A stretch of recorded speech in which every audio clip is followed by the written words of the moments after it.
আপনারা যারা ব্যবসা বাণিজ্য করেন তারা এখনও অনেকেই এটি জেনে উঠতে পারেননি যে আপনাদের যে বাণিজ্যিক বিরোধ রয়েছে, ব্যবসায়িক বিরোধ রয়েছে, সেই ব্যবসায়িক বিরোধ নিরসনের জন্যে আলাদা আইন হয়েছে, আলাদা আদালত গঠিত হয়েছে। হাতে গোনা গুটি কয়েক ছাড়া অধিকাংশ ব্যবসায়ীকেই এখনও এটি জেনে উঠতে পারেননি যে আপনাদের জন্য, আপনাদের বাণিজ্যিক বিরোধ নিরসনের জন্য আলাদা আদালত গঠন করা হয়েছে।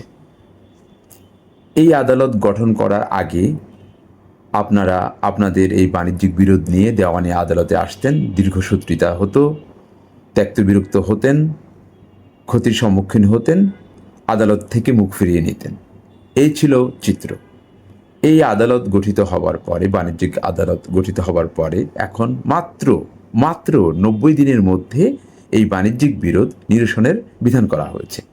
এমনকি 90 দিনের পূর্বেও কয়েকটি বিধান করা হয়েছে, তার আগেও যেন সামারি পদ্ধতিতে এই বাণিজ্যিক বিরোধ নিরসন করা যায়, যাতে করে ব্যবসা বাণিজ্যের ক্ষেত্রে বিরোধ নিরসন করে ব্যবসায়িকরা তাদের ব্যবসাটা করতে পারে।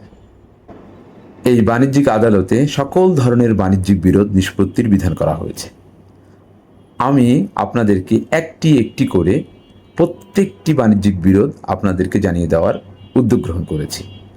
আজকে মাত্র একটি বিষয় নিয়ে আমরা কথা বলবো, সেটি হচ্ছে খুবই গুরুত্বপূর্ণ, সেটি হচ্ছে লেনদেন সংক্রান্ত বাণিজ্যিক বিরোধ। এটি কী ধরনের, এটি কিভাবে উৎপত্তি হয়, কোথায় প্রতিকার পেতে পারেন, সেই বিষয়ে কথা বলছি। একজন ব্যবসায়িকের সাথে একজন ব্যবসায়িকের যে লেনদেন, একজন ব্যবসায়িকের সাথে তার ক্রেতার যেই লেনদেন, একজন ব্যবসায়িকের সাথে তার সরবরাহকারী যে লেনদেন, একজন ব্যবসায়িকের সাথে তার ব্যাংক আর্থিক প্রতিষ্ঠানের সাথে যেই কার্যক্রম বা লেনদেন, অর্থাৎ ক্রয় সংক্রান্ত লেনদেন, বিক্রয় সংক্রান্ত লেনদেন, সরবরাহ সংক্রান্ত লেনদেন, ব্যাংক বা আর্থিক প্রতিষ্ঠানের সাথে আপনার ব্যবসা বা কোম্পানির লেনদেন, এই সংক্রান্ত বিষয়ে বা এই লেনদেন থেকে উদ্ভূত কোনো বিরোধ বা বাণিজ্যিক বিরোধ এই বাণিজ্যিক আদালতে নিরসনের বিধান করা হয়েছে।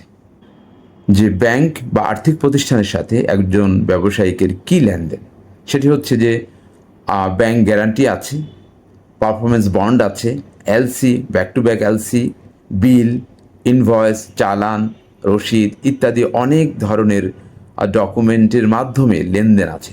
যেমন ব্যাক টু ব্যাক এলসির পেমেন্ট সংক্রান্ত যদি কোনো বিরোধ সৃষ্টি হয়, যদি এলসির পেমেন্ট নিয়ে কোনো বিরোধ সৃষ্টি হয়, যদি পারফরমেন্স গ্যারান্টি নিয়ে কোনো বিরোধ সৃষ্টি হয়, যদি ব্যাংক গ্যারান্টি নগদায়ন সংক্রান্তে কোনো বিরোধ সৃষ্টি হয়, এমনকি কোনো মালামালের চালান, রসিদ, ইনভয়েস সংক্রান্তে কোনো লেনদেন থাকে, তাহলে সেই সংক্রান্ত লেনদেন নিয়ে যদি কোনো বিরোধ উৎপত্তি হয়, সেই বিরোধ এই বাণিজ্যিক আদালতে নিরসনের বিধান করা হয়। আরেকটি গুরুত্বপূর্ণ বিষয়, সেটি হচ্ছে যে ব্যবসায়িকের সাথে ব্যবসায়িকের যে লেনদেন হতে হতে যেই বকেয়া হয়, সেই বকেয়া সংক্রান্ত যে বিরোধ সৃষ্টি হয়, এমনকি ক্ষতিপূরণ সংক্রান্ত যেই দাবি দাওয়া সৃষ্টি হয়, লেনদেন সৃষ্টি হয়, লেনদেন থেকে বিরোধ সৃষ্টি হয়, এক কথায় বকেয়া সংক্রান্ত যত ধরনের বিরোধ, লেনদেন সংক্রান্ত যত ধরনের বিরোধ, ক্ষতিপূরণ সংক্রান্ত যত ধরনের বিরোধ, আমরা এর আগে ক্ষতিপূরণ এবং বকেয়া সংক্রান্ত বিষয়ে আমরা মানিস্যুট করতাম, বছরের পর বছর লাগতো, সেখানে আমরা সমাধান দ্রুত পেতাম না। এখন 90 দিনের মধ্যে ক্ষতিপূরণের মামলা আপনি রায় পেতে পারেন, সে বিধান করা আছে, এবং বকেয়া আদায়ের জন্য এই বাণিজ্যিক আদালতে আসতে পারেন। আমরা আপনাদেরকে আরও গুরুত্বপূর্ণ বিষয় এক এক করে জানিয়ে দেব, আমাদের সাথে থাকুন। আসসালামু আলাইকুম।